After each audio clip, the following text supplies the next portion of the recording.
Mga mahal na kapatid at mga mahal na kaibigan, at lalong-lalo na po dun sa mga nagsasabi na may anomalya daw ang Iglesia ni Cristo, kaya pinakulong si Angel Manalo.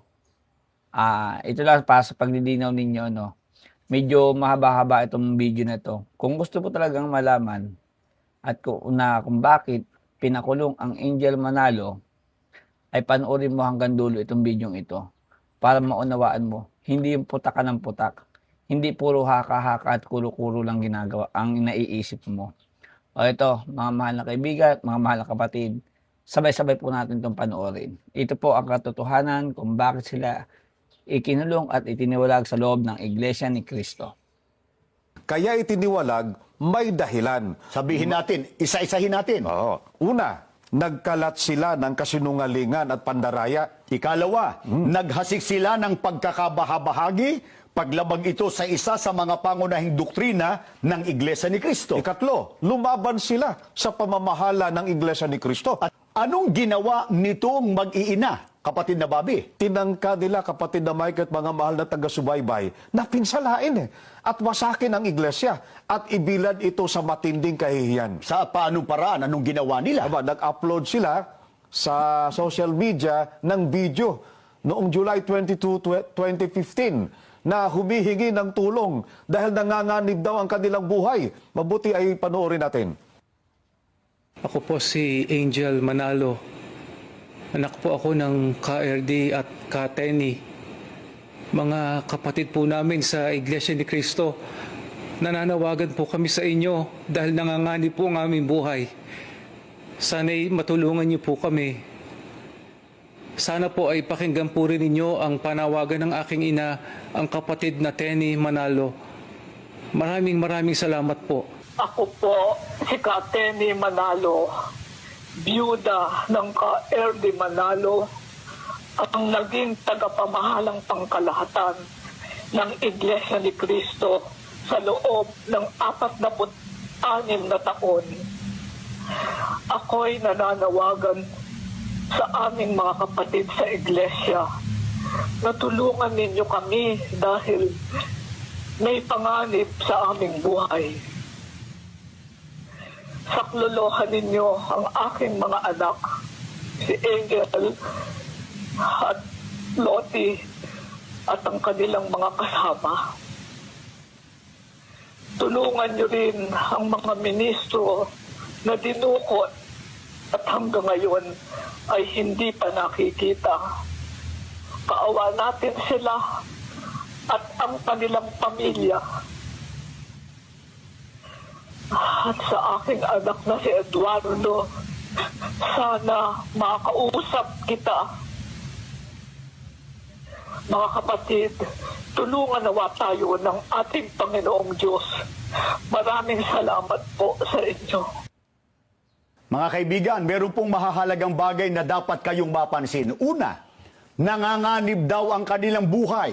Ikalawa, may mga ministro daw po na di umano ay dinukot at nawawala. Ikatlo, hinihikayat nila na kumilos ang mga kapatid sa iglesia laban sa pamamahala. Kaya anong reaksyon natin dito, kapatid na Bob? Sa ginawa nilang yan, sila po ay lumilikha ng pagkakabahabahagi at kinukubinsi ang mga kapatid na lumaban sa pamamahala sa loob ng iglesia sa pamamagitan po ng kanilang mga fabricated na mga kasinungalingan. Bakit natin sinabing ito yung malaking kasinungalingan? Ano ba ang kapansin-pansin at dapat nating ipapansin doon sa ating mga sumusubaybay? Ganito yan, kapatid na Mike, kagaya ng nalalaman ninyo. Sige ng Tenny ay humihingi ng tulong. Nanganganib daw ang kanilang buhay, maging ng kanyang mga anak. Bagamat naririnig natin ang kanyang tinig, ngunit nakikita lamang natin ang larawan niya. At samantalang si Angel, nakikita nating nagsasalita talaga sa kamera. Nakikita natin siya at kung saan siya naroroon.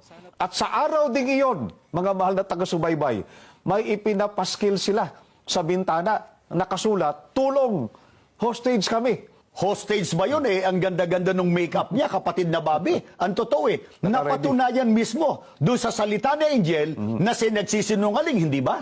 Napatunayan, panoorin natin sila. Nakatawag atensyon kasi ang isang papel na ipinaskil sa bintana ng kanilang bahay na nagsasabing na hostage sila. Makailang beses din kinatok ang gate para makausap ang dalawa. Mag-aalas 12 ng madaling araw ng bahagyang sumilip si Angel Manalo at nakausap ng pulisya. Dito, nakumpirmang dito to ang hostage taking. Meron bang abduction na nangyayari po? Positive tayo na talagang walang abduction, tahimik at malaya sila dyan sa loob. Tinanong natin kung ligtas sila dyan. Ligtas naman daw. Kung sinasaktan ba sila dyan, walang nananakit sa kanila. Kung malaya sila sa loob, malaya sila. Ano po yun? Nang umaga ho, nasabi nyo na hostage kayo. Bakit ho? Hindi ko po sinabi yun. Hindi yun, nakasulat, pinaplas nyo doon sa bimbong. Meron pong batang nagbibiro lang po. Ay, masamang biro yan. Wala pong ganon. Ay, masamang biro yan. Biro lang po. Ay, masamang biro yan. Biro lang po. Ay, masamang biro yan. So, hindi po kayo sasaktan dyan sa loob? Hindi po kami sinasaktan. Hindi po. Walang safe po kami dito. Safe po kami dito. Safe po kami dito.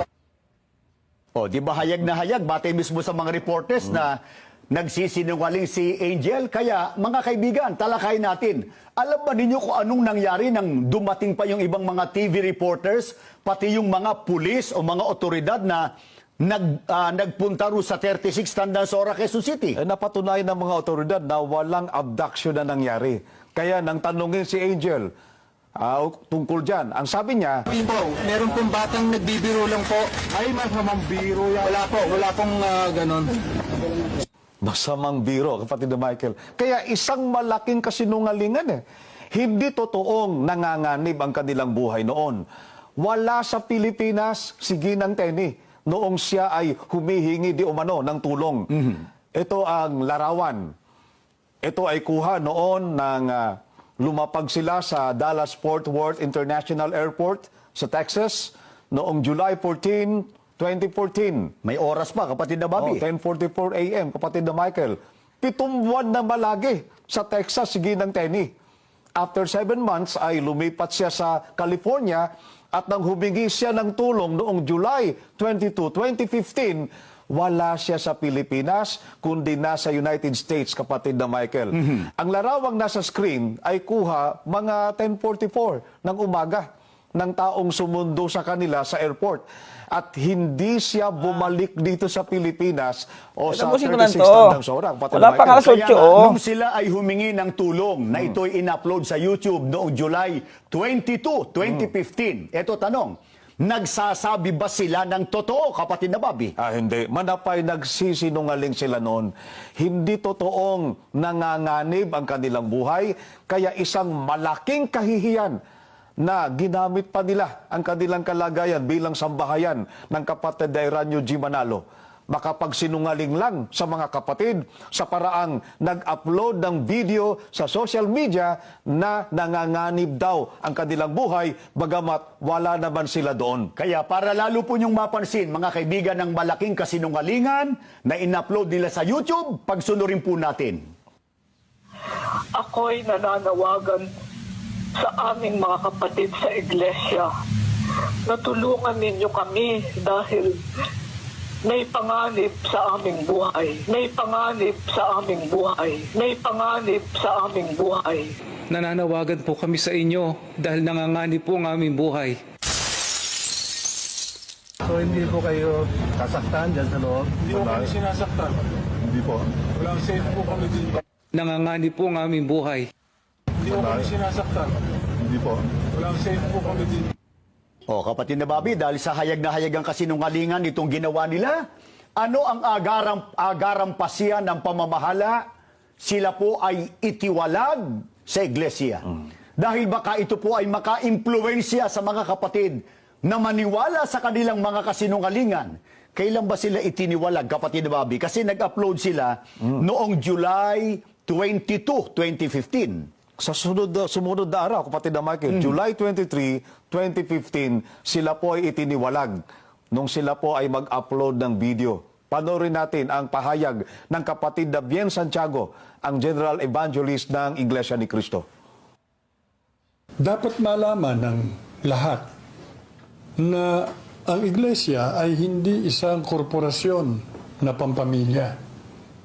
ito ay isang relihiyon na ang sinusunod ay ang mga patakaran at mga aral ng Diyos na nakasulat sa Biblia. Hindi po makapapayag ang kapatid na Eduardo Manalo, ang kasalukuyang tagapamahalang pangkalahatan, na ang iglesia ay guluhin ng sinumang tao. Kaya doon sa ginawa nila na yon kagabi, na maliwanag namang ang layon ay makalikha ng mga pagkakabahabahagi, ay hindi maiiwasan na ipatupad sa kanila yung mga tuntunin at patakaran ng iglesia na ipinatutupad ng tagapamahalang pangkalahatan sa lahat ng mga kaanib sa iglesia. Kaya masakit man sa loob ng kapatid na Eduardo Manalo, ay ipinasya nila Ayan po, di ba? Napakalinaw na na po niyan. itiwalag yung mga Baka lumilikha naman may ng mga masabi ka pa. pagkakabahabahagi